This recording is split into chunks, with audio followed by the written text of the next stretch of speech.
sommes en compagnie de Vadim Kornilov.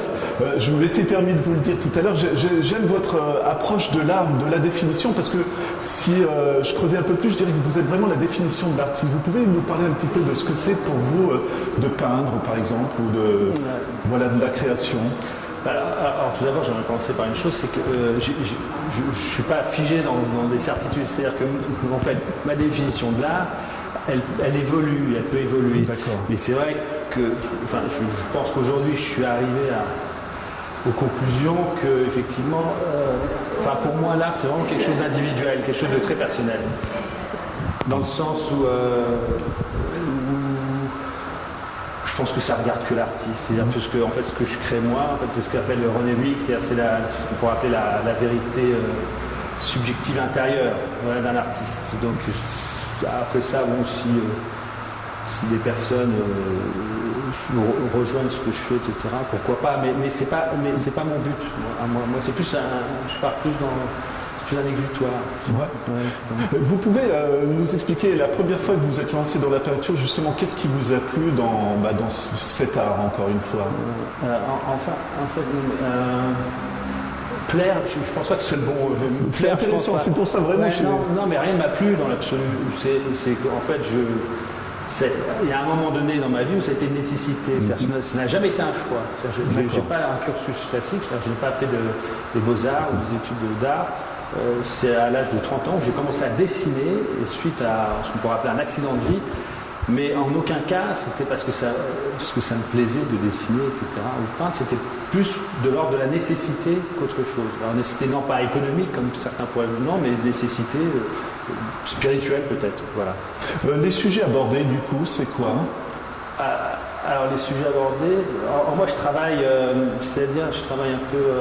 c'est du dessin automatique, comme l'écriture automatique. C'est ça que je me permets, parce que c'est passionnant, comme vous le décriviez, ça veut dire que vous mettez devant une toile, vous ne savez pas encore... Je ne sais pas ce que je fais devant une feuille ou effectivement une toile, et j'essaye de me mettre dans un état, c'est pas un état second, mais j'essaye de ne penser à rien, c'est-à-dire à vider mon esprit, et au moment où vraiment je ne pense à rien, où je n'ai pas l'intention de faire quelque chose, je commence à dessiner. Souvent ça commence par une main, un doigt, et ça se crée au moment où, dans l'instant T, quoi.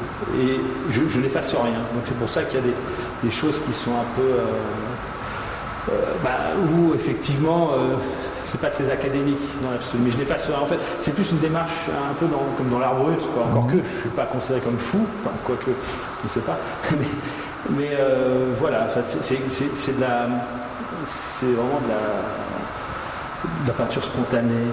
Voilà. Mais est-ce que vous seriez d'accord quand même, je pense pour dire qu'il y a quand même un style, quand on regarde vos tableaux, on reconnaît quand même des formes, des choses comme ça qui vous sont propres. Oui, justement, automatiquement, puisque en fait moi, entre guillemets, comme je n'ai aucune intention ni de plaire, ni d'être à la mode ou quoi que ce soit, donc en fait c'est moi, c'est mon intérieur, comme je disais, c'est ma vérité intérieure subjective que je recrache en fait sur des dessins ou sur des toiles. Donc automatiquement, elle me ressemble. Voilà, dans une autre temporalité, quelque part, elles sont moi. Je ne sais pas si j'arrive à... C'est ce que j'allais vous demander, si, exactement, parce que ça veut dire que si vous regardez un tableau ancien, vous savez à quel moment vous l'avez créé dans votre vie. Voilà. Donc ça évoque, c'est quand même votre vie aussi, quelque part, ou pas? Ça l'est automatiquement. J'ose espérer que tous les artistes, quand ils créent, effectivement, c'est un référent aussi c'est un référence à des moments de leur vie ou à leur vie tout court. J'ai pas une vie extraordinaire non plus, je veux dire, mais il est vrai que je puise beaucoup dans les lectures, beaucoup dans la philosophie, ce genre de choses. Et peut-être que ça transpire un peu.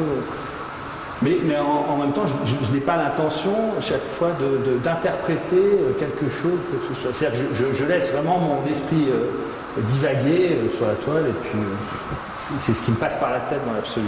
Voilà. Et une fois qu'une de vos toiles est vendue, est-ce qu'elle existe encore pour vous, du coup, ou est-ce que c'est fini? Mais même une fois finie, elle n'existe plus trop, en fait. Je ne suis pas très attaché, en fait, à mes œuvres. Même pas du tout. Je suis vraiment dans la recherche constante, c'est-à-dire que je suis attaché à celle que je suis en train de faire. Mais après, c'est passé. Ça veut dire que vous travaillez tout le temps? Oui, tout le temps. Ouais. Ah oui, toujours.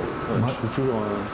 Mais je me permets, parce que vraiment, voilà, c'est passionnant votre façon de travailler, mais est-ce que vous avez besoin d'être en atelier, d'aller en extérieur? Non, est-ce que ça peut être quelque chose que vous croisez, qui vous donne une idée? Non, non, non, mais déjà, toujours, oui, mais c'est vraiment... En fait, de toute façon, on est par la force des choses, on est conditionné par son extérieur.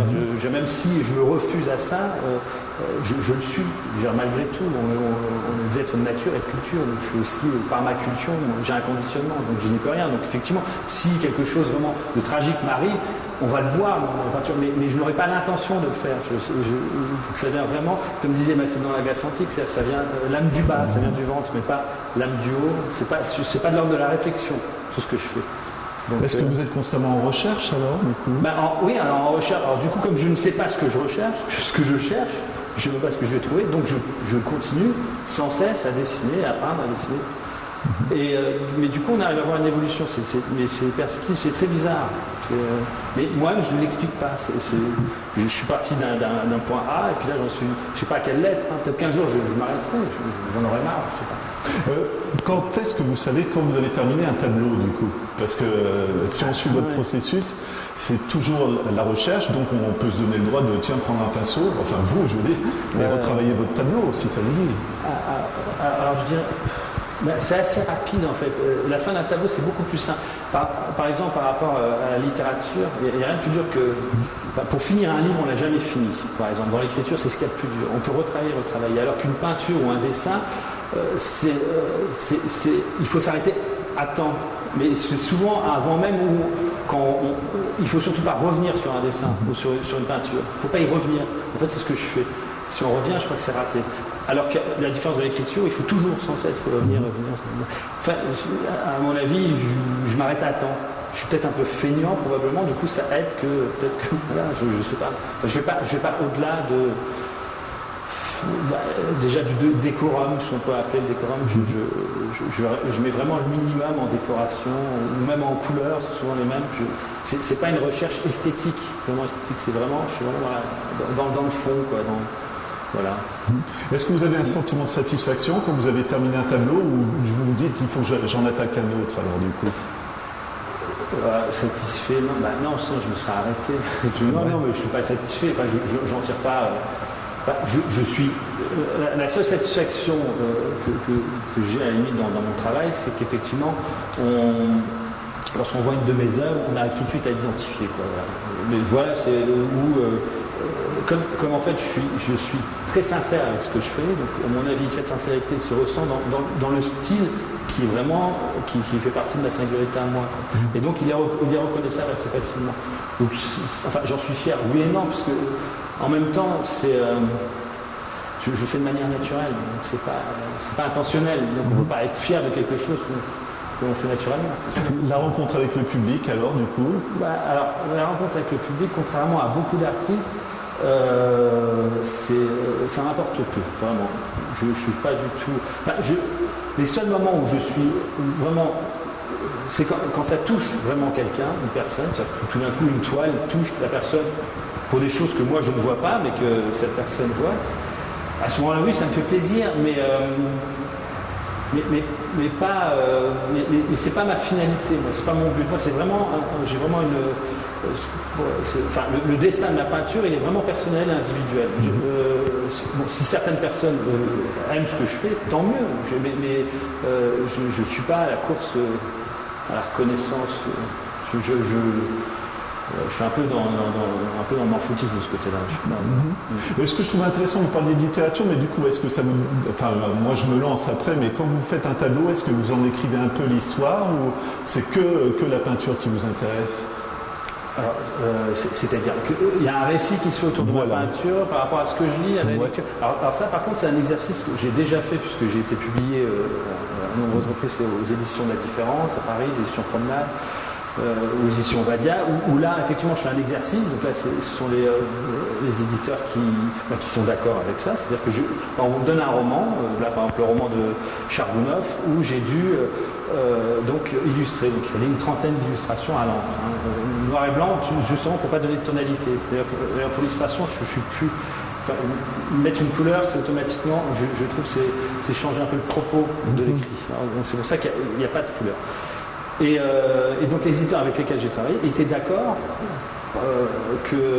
par le fait que en fait, je n'illustre pas réellement ce qui est écrit, mais uniquement, en fait, je lis une dizaine de pages, et c'est l'émotion en fait, que j'avais. Donc j'arrêtais, je prenais ma plume et je faisais de manière automatique quelque chose, mais c'est pas quelque chose qui me passait par la tête, c'est quelque chose, c'est plus de l'ordre du ressenti. Vous vous appropriez l'histoire alors du coup? Pas l'histoire, c'est plus l'émotion. Hein. Ouais. Alors c'est même pas cette histoire-là, c'est même pas l'histoire ou l'émotion de l'écrivain, mais plutôt mon émotion à moi en train de lire cette histoire. Donc je m'approprie rien du tout parce que c'est ma propre émotion. Donc voilà, donc c'est pour ça que j'illustre sans illustrer.